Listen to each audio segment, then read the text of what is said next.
बुनीर में तूफानी बारिश और क्लाउड बर्स्ट की तबाहकारियां देखिए, हर तरफ लाशें ही लाशें थी। एम्बुलेंसेस की आवाज, चीख पुकार, हर तरफ कयामत के मनाजिर थे। बुनीर की बाहिम्मत रजाकार ज़ैनब की कहानी कहती है, लाशें इतनी ज्यादा थीं कि कफन कम पड़ गए। ज्यादा लाशें खवातीन की थीं।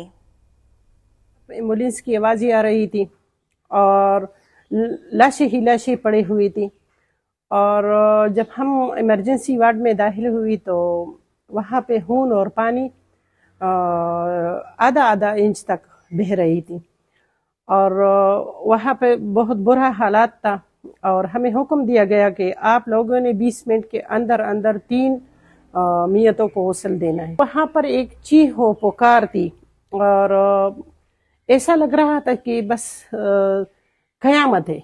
हमने अपनी आंखों से उन लाशों को देखा, उन अज़ा को देखा, टुकड़ों टुकड़ों की शक्ल में भी देखा। दर्दनाक वाक़या उस वक्त हुआ वहाँ पे जब एक बूढ़ा बाबा आ गया और उन्होंने हमसे कफन का एक टुकड़ा मांगा तो हमने ज़्यादा दिया। तो उसने कहा कि नहीं, मैंने अपने पोते की सर को गुस्ल देना है, सिर्फ सर है। हम लोग रोते भी थे और अपने काम भी करते रहे। मुसलसल गुस्ल दे रहे थे और कफन पहना रहे थे। एक बहन हमारी जो है वो कफन काट रहे थे, फिर वो कफन कम पड़ गए। तकरीबन 80 कफन हमने बच्चों के और 80 जो थे वो बड़ों के, औरतों के हमने काट लिए थे। बड़ा मसला ऑनलाइन मालियाती फ्रॉड समेत साइबर क्राइम्स की रोकथाम का मामला।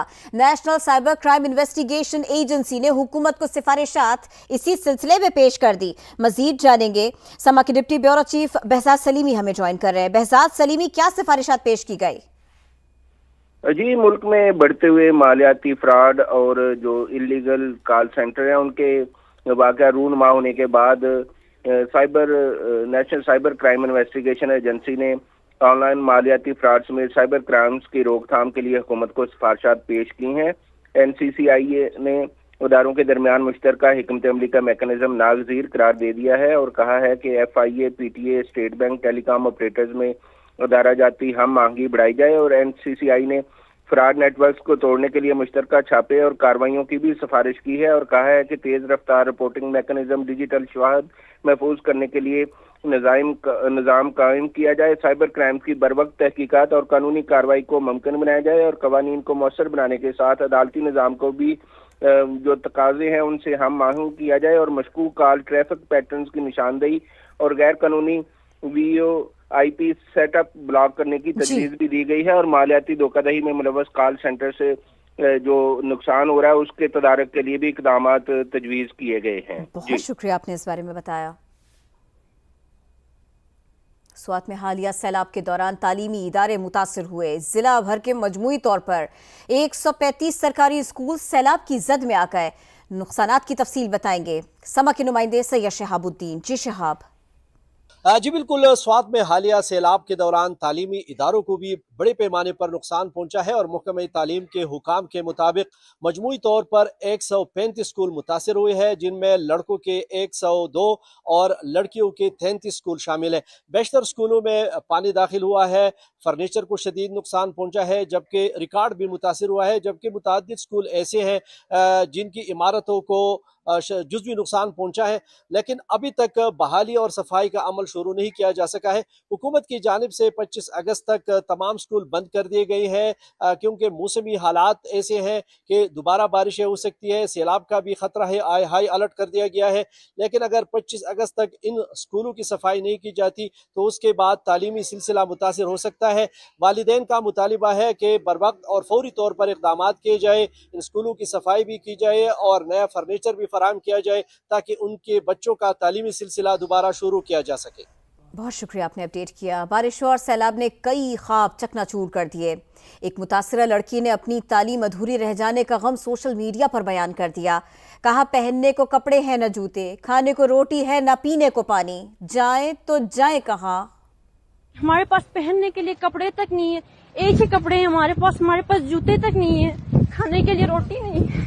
मुझे डॉक्टर बनना था जो मेरा ख्वाब अधूरा रह गया है। अभी मुझे बहुत शौक था आगे पढ़ने का, मेरा पूरा ख्वाब अधूरा रह गया। मैं एक गरीब घर से ताल्लुक रखती हूँ। ضلع خزر میں سیلاب متاثرین کے لیے پاک فوج کی امدادی کارروائیاں جاری ہیں۔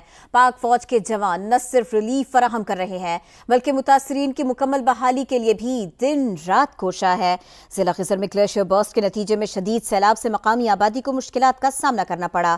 آرمی چیف کی خصوصی ہدایت پر FCNA نے متاثرہ علاقوں میں فوری امداد اور میڈیکل کیمپس قائم کیے۔ تالیداس اور راشن نامک گاؤں میں قائم میڈیکل کیمپس میں اب تک 600 سے زائد مریضوں کو طبی سہولتیں فراہم کی جا چکی۔ سیلاب متاثرہ خاندانوں میں راشن اور ٹینٹس تقسیم کیے گئے۔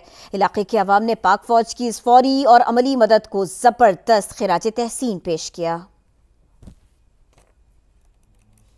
مودی سرکار کا جنگی جنون خطے کے امن اور سلامتی کے لیے بڑا خطرہ بن چکا۔ بھارتی بحریہ کی ویسٹرن نیول کمانڈ کی بحری مشقیں بحر ہند کو تصادم کا گڑھ بنانے کی مذموم سازش کا حصہ ہیں۔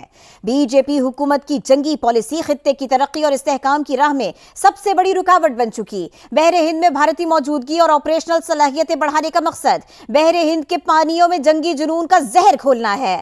بھارت کی بڑھتی ہوئی جنگی تیاریاں علاقائی امن کے لیے خطرہ بنتی جا رہی ہے۔ مودی سرکار کا طاقت کے ذریعے برتری حاصل کرنے کا جنگی جنون خطے کو غیر مستحکم کر رہا ہے۔ بھارت کی جنگی پالیسی خطے کے امن، ترقی اور خوشحالی کے لیے براہ راست خطرہ بھی ہے۔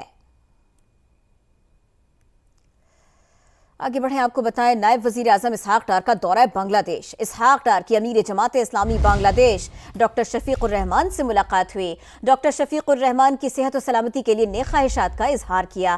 اسحاق ڈار نے ڈاکٹر شفیق الرحمان کی سیاست اور تعلیم میں خدمات کو سراہا، ان کی خدمات کا اعتراف بھی کیا۔ ہم آپ کو دکھا بھی رہے ہیں اس وقت کی اس ملاقات کی تصاویر۔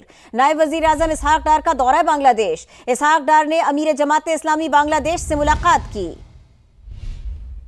مودی سرکار کا جنگی جنون خطے کے امن اور سلامتی کے لیے بڑا خطرہ بن چکا۔ بھارتی بحریہ کی ویسٹرن نیول کمانڈ کی بحری مشقیں بحر ہند کو تصادم کا گڑھ بنانے کی مذموم سازش کا حصہ ہیں۔ BJP حکومت کی جنگی پالیسی خطے کی ترقی اور استحکام کی راہ میں سب سے بڑی رکاوٹ بن چکی۔ بحر ہند میں بھارتی موجودگی اور آپریشنل صلاحیتیں بڑھانے کا مقصد بحر ہند کے پانیوں میں جنگی جنون کا زہر کھولنا ہے۔ بھارت کی بڑھتی ہوئی جنگی تیاریاں علاقائی امن کے لیے خطرہ بنتی جا رہی ہے۔ مودی سرکار کا طاقت کے ذریعے برتری حاصل کرنے کا جنگی جنون خطے کو غیر مستحکم کر رہا ہے۔ بھارت کی جنگی پالیسی خطے کے امن، ترقی اور خوشحالی کے لیے براہ راست خطرہ بھی ہے۔ آگے بڑھیں، آپ کو بتائیں نائب وزیر اعظم اسحاق ڈار کا دورہ بنگلہ دیش۔ اسحاق ڈار کی امیر جماعت اسلامی بنگلہ دیش ڈاکٹر شفیق الرحمان سے ملاقات ہوئی۔ ڈاکٹر شفیق الرحمان کی صحت و سلامتی کے لیے نیک خواہشات کا اظہار کیا۔ اسحاق ڈار نے ڈاکٹر شفیق الرحمان کی سیاست اور تعلیم میں خدمات کو سراہا، ان کی خدمات کا اعتراف بھی کیا۔ ہم آپ کو دکھا بھی رہے ہیں اس وقت کی اس ملاقات کی تصاویر۔ نائب وزیر اعظم اسحاق ڈار کا دورہ بنگلہ دیش۔ اسحاق ڈار نے امیر جماعت اسلامی بنگلہ دیش سے ملاقات کی۔ مودی سرکار کا جنگی جنون خطے کے امن اور سلامتی کے لیے بڑا خطرہ بن چکا۔ بھارتی بحریہ کی ویسٹرن نیول کمانڈ کی بحری مشقیں بحر ہند کو تصادم کا گڑھ بنانے کی مذموم سازش کا حصہ ہیں۔ BJP حکومت کی جنگی پالیسی خطے کی ترقی اور استحکام کی راہ میں سب سے بڑی رکاوٹ بن چکی۔ بحر ہند میں بھارتی موجودگی اور آپریشنل صلاحیتیں بڑھانے کا مقصد بحر ہند کے پانیوں میں جنگی جنون کا زہر کھولنا ہے۔ بھارت کی بڑھتی ہوئی جنگی تیاریاں علاقائی امن کے لیے خطرہ بنتی جا رہی ہے۔ مودی سرکار کا طاقت کے ذریعے برتری حاصل کرنے کا جنگی جنون خطے کو غیر مستحکم کر رہا ہے۔ بھارت کی جنگی پالیسی خطے کے امن، ترقی اور خوشحالی کے لیے براہ راست خطرہ بھی ہے۔ آگے بڑھیں، آپ کو بتائیں نائب وزیر اعظم اسحاق ڈار کا دورہ بنگلہ دیش۔ اسحاق ڈار کی امیر جماعت اسلامی بنگلہ دیش ڈاکٹر شفیق الرحمان سے ملاقات ہوئی۔ ڈاکٹر شفیق الرحمان کی صحت و سلامتی کے لیے نیک خواہشات کا اظہار کیا۔ اسحاق ڈار نے ڈاکٹر شفیق الرحمان کی سیاست اور تعلیم میں خدمات کو سراہا، ان کی خدمات کا اعتراف بھی کیا۔ ہم آپ کو دکھا بھی رہے ہیں اس وقت کی اس ملاقات کی تصاویر۔ نائب وزیر اعظم اسحاق ڈار کا دورہ بنگلہ دیش۔ اسحاق ڈار نے امیر جماعت اسلامی بنگلہ دیش سے ملاقات کی۔